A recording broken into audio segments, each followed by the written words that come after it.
नमस्कार, सत श्री अकाल, आदाब, हेलो, है केम छो, very pleasant and warm evening guys. कैसे हो आप सभी लोग। मेरा नाम है शिवम गुप्ता और आप देख रहे हो डॉक्टर सड्डा। यहाँ पर मैं आ चुका हूँ आप लोगों के लिए बहुत ही बढ़िया सा टॉपिक लेकर के। इस टॉपिक का नाम है बेसिक मैथ्स टूल्स। अब गाइस, आप सभी लोगों को पता है कि मैथमेटिक्स की जरूरत तो फिजिक्स में पड़ती ही पड़ती है। और अगर आप लोग तैयारी कर रहे हैं नीट की, तो कुछ टॉपिक्स ऐसे हैं जो आप लोगों को पढ़ने बहुत ज्यादा जरूरी है जब भी कभी आप लोग फिजिक्स की तैयारी करना शुरू करो। अब यहाँ पर जितनी भी फैकल्टीज हैं, उन सारी फैकल्टीज का एक मोटो जरूर होता है कि अगर आप फिजिक्स की तैयारी कर रहे हो तो बेसिक के कुछ बेसिक मैथमेटिक्स के जो कुछ रूल्स हैं वो जरूर आप सभी लोगों को पता होने चाहिए। और वही मैं आप लोगों को बताने के लिए आज मैं आया हुआ हूँ।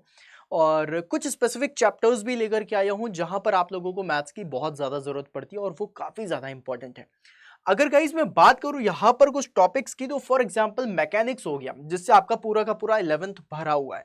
वहां पर भी आप लोगों के बहुत ज्यादा यूज होते हैं जो टॉपिक्स मैथमेटिक्स के, वो आज मैं आप सभी लोगों को बताऊंगा। तो गाइस, मैकेनिक्स के बारे में बात करूं, इलेक्ट्रोस्टैटिक्स के बारे में बात करूं, मैग्नेटिज्म के बारे में बात करूं, इसके लिए जो बेस्ट टूल है मैथमेटिक का वो है वेक्टर्स। वेक्टर्स आप सभी लोगों को पता होना चाहिए। बेसिकली क्या होता है, वेक्टर्स में भी बहुत ज्यादा डेप्थ में जाने की जरूरत नहीं है।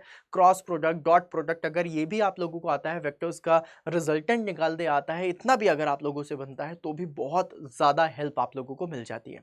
वेक्टर्स बहुत टफ नहीं है। 11 अगर देखा जाए तो 11th की शुरुआत में ही हम लोग वेक्टर्स के बारे में पढ़ते हैं। मैकेनिक्स का एक बहुत ही बेसिक सा फंडा है जहां पर आपको वेक्टर्स पढ़ना पड़ता है।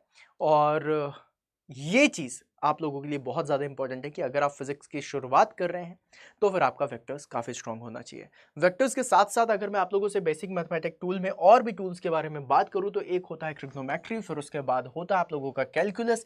कैलकुलस में आप लोगों का डिफरेंशिएशन और इंटीग्रेशन दोनों आ जाता है। फिर उसके बाद लॉग्स होते हैं, एंटी लॉग्स होते हैं। फिर उसके बाद अगर मैं बात करूं तो यहाँ पर आप लोगों के ग्राफ्स होते हैं, डायरेक्ट क्वेश्चन पूछे जाते हैं, राइट। कई बार आप लोगों से स्लोप्स पे क्वेश्चन पूछ लिए जाते हैं। अच्छा, आप लोगों ने देखा होगा जब भी कभी हम क्रॉस प्रोडक्ट और डॉट प्रोडक्ट करते हैं तो उसमें हम लोगों को मैट्रिक्स वगैरह भी सॉल्व करनी पड़ जाती है। तो ये जितनी भी चीज़ें हैं ये बहुत ही सिंपल सिंपल सी हैं, छोटी सी चीज़ें हैं। ऐसा कुछ नहीं है जो आप लोगों से बन ना सके, ये सब कुछ आप लोगों से बन जाएगा, बस आप लोगों को ध्यान देना है।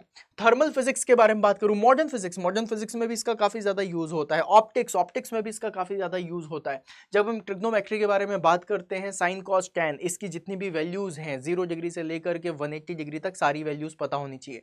इसके कैसे कैसे ग्राफ्स बन रहे हैं इसके बारे में आप लोगों को पता होना चाहिए। अगर मैं बात करूं कैलकुलस की, तो डिफरेंशिएशन काफी ज्यादा होता है। आप लोगों ने देखा होगा, डिस्टेंस पता है, डिस्प्लेसमेंट पता है, तो वेलोसिटी निकालनी है तो rate of change of displacement से निकलती है। फिर rate of change of velocity करते हैं तो हमें एक्सेलरेशन मिलता है। फिर rate of change of acceleration करते हैं तो हमें जर्क मिलता है। मतलब देखा जाए तो कहीं ना कहीं वो जो टर्म्स हम यूज कर रहे हैं, rate of change of what is this, differentiation से तो निकाल रहे हो, ds by D T, dv by D T, da by D T, right. अब ये जो हम लोगों ने जो टर्म्स हम यूज कर रहे हैं वो किसके हैं, कैलकुलस के हैं, लेकिन यूज किस में हो रहा है, फिजिक्स में हो रहा है। अब फिजिक्स क्यों टफ लगती है, क्योंकि अगर मैं बायो का स्टूडेंट हूं तो मेरी मेमोराइजिंग पावर बहुत अच्छी है, मुझे चीज़ें याद जल्दी हो जाती हैं। लेकिन मैथमेटिक्स में डर लगता है और इसीलिए most of the student bio लेते हैं, राइट। बहुत सारे स्टूडेंट होते हैं जिनको मैथ से डर नहीं लगता है, लेकिन काफ़ी सारे स्टूडेंट होते हैं जिनको मैथ से डर लगता है और वो बायो इसलिए लेते हैं। लेकिन अगर मैं आप लोगों से बात करूं कि चलो आप लोगों ने बायो ले ली, कि मैथमेटिक्स से दूर थोड़ी ना भाग पाओगे, कुछ टॉपिक्स तो होंगे जो आपको पढ़ने पड़ेंगे। तो देखो, एक सिंपल सा फंडा जो आप सभी लोगों को बताता हूँ, और वो बहुत ही सिंपल सा है। मगर मैं अपनी 11th के बारे में बात करूँ तो मुझे भी कैलकुलस से बहुत डर लगता था, मतलब डिफरेंशिएशन, इंटीग्रेशन बहुत डर लगता था, मुझसे बनते ही नहीं थे। लेकिन आज की डेट में देख करके ही आंसर बता सकते हैं, है ना। कई बार ट्रिग्नोमेट्री हमें लगता था हम कभी यूज ही नहीं कर पाएंगे, लेकिन देखो सारी की सारी चीजें ट्रिग्नोमेट्री से शुरू होती हैं और वहीं पर ही खत्म हो जाती हैं। कितने सारे एंगल्स, कैसे ग्राफ बन रहे हैं, किस तरीके से आप लोगों का डेटा होगा, वो सारी चीजें आप लोगों को समझनी है। अब एक चीज इसमें और बता दूं, मैथमेटिक्स का इतना ज़्यादा रोल नहीं है फिजिक्स में, बहुत ही कम सा रोल है। अगर आपने मैथमेटिक्स के इन पोर्शंस को स्ट्रॉन्ग कर लिया तो आप समझ लो फिजिक्स आप लोगों के लिए हलवा हो जाती है। क्योंकि फिर कॉन्सेप्ट्स होते हैं, कॉन्सेप्ट्स अगर आप लोगों ने समझ लिए तो आप लोगों से पूरा का पूरा फिजिक्स आप लोगों से ईजी बन जाता है। अब फिजिक्स गेम चेंजर क्यों होता है, क्योंकि फिजिक्स के बारे में आपको पता है कि बहुत सारे स्टूडेंट्स हैं जिनका फिजिक्स वीक होता है।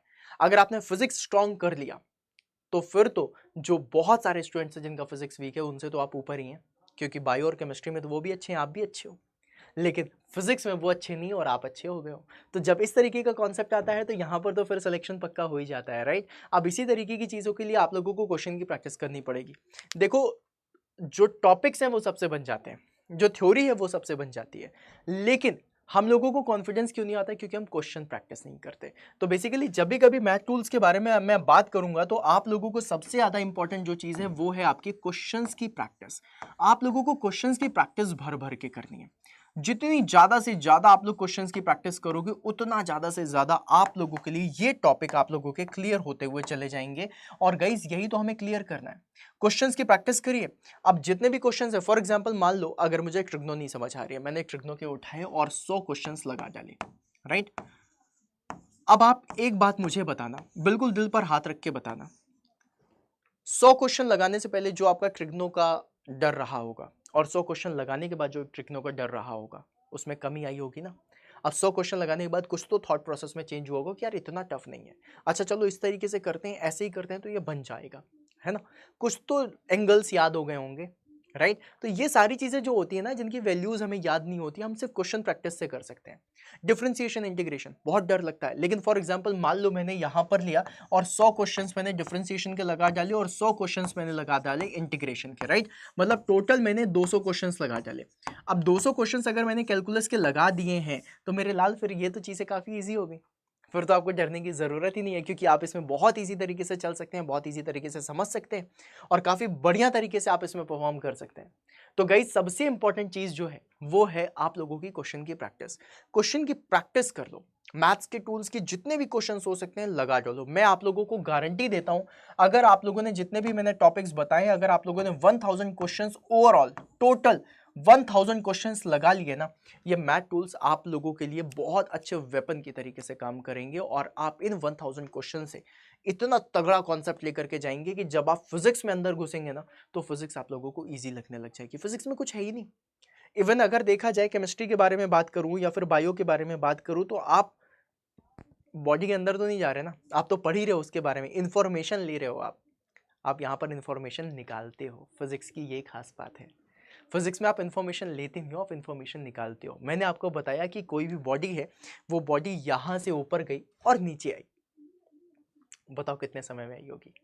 आप बोलोगे सर कुछ इनपुट दीजिए, मैं इंफॉर्मेशन निकाल के देता हूँ, है ना? तो ये डिफरेंस होता है फिजिक्स और बाकी सब्जेक्ट्स में। तो डिफरेंस जो आप लोग देख रहे हैं ना, उसी डिफरेंस को ही बहुत अच्छे तरीके से एक बढ़िया डिफरेंस बनाया जा सकता है अपने एस्पिरेंट्स और अपने कॉम्पिटिटर्स के साथ। जिनका फिजिक्स वीक है वो अपना फिजिक्स स्ट्रॉन्ग करें और फिर देखें जो बाकियों का वीक सब्जेक्ट है दैट इज फिजिक्स, उसमें आपका जो ये फिजिक्स होगा ये गेम चेंजर बनेगा। तो मैं गारंटी देता हूं आप लोगों को, अगर आप लोगों ने मेरे साथ फिजिक्स की तैयारी करनी शुरू करी, आप लोगों को बहुत बढ़िया तरीके से कॉन्सेप्ट्स मिलेंगे। मैं और तुषार सर फिजिक्स पढ़ाएंगे आप लोगों को और आपके फिजिक्स का डर दूर कर देंगे। केमिस्ट्री में the king of chemistry Alok sir, जो आपको केमिस्ट्री सिखाएंगे और बढ़िया तरीके से केमिस्ट्री सिखाएंगे। मतलब अगर आप लोगों ने उनका एक भी लेक्चर ले लिया तो you will feel like awesome. Vishal sir, Param sir, Jagraj sir, Bharti ma'am, ये सभी लोग आपको बायो सिखाएंगे और बायो में नेक्स्ट लेवल पर जाएंगे। बढ़िया वाली तैयारी होगी आप सभी लोगों की। मैं बोलता हूँ आप जाना, जा करके इस सेशन के बाद आप लोग चैनल पे आलोक सर के सेशन देखना, तुषार सर के सेशन देखना, जगराज सर के सेशन देखना। आप लोगों को खुद फील आएगा कि yes these are the faculties जो मेरा सिलेक्शन कराएंगी और मैं तो हूँ ही। तो आप सभी लोगों को मैं बता दूँ कि आप सभी लोगों के सिलेक्शन का जिम्मा हमारा है और हम आपको सिलेक्शन दिला के रहेंगे। बस हमारे साथ आप लोगों को अपनी सिलेक्शन की जर्नी शुरू करनी है और अपने ऊपर इम्प्रूवमेंट्स डे बाई डे देखते हुए चले जाना है और इसी तरीके से सिलेक्शन होगा, ये गारंटी हमारी है। बस जैसा जैसा आपको कहें वैसा वैसा आपको फेथ रखते हुए आगे बढ़ना है। और आप कोई चौथी पाँचवीं के बच्चे तो हो नहीं कि बोलेंगे बैठ जाओ बैठ जाओ उठ जाओ उठ जाओ। लॉजिक दिखाई देगा, इम्प्रूवमेंट दिखाई देंगे, तभी आपको भरोसा होगा। तो आप एक बार इम्प्रूवमेंट्स देखिए, फिर उसके बाद हम भी यहीं हैं, आप भी यहीं हैं और आपका सिलेक्शन भी यहीं होगा, ठीक है?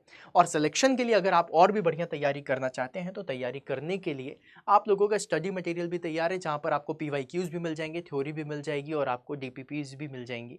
तो आप इस स्टडी मटेरियल का भी यूज़ कर सकते हैं और बढ़िया तरीके से तैयारी कर सकते हैं, ठीक है? तो ये थी आज की इन्फॉर्मेशन। मिलते हैं फिर अपन नेक्स्ट सेशन में, तब तक के लिए बाय बाय।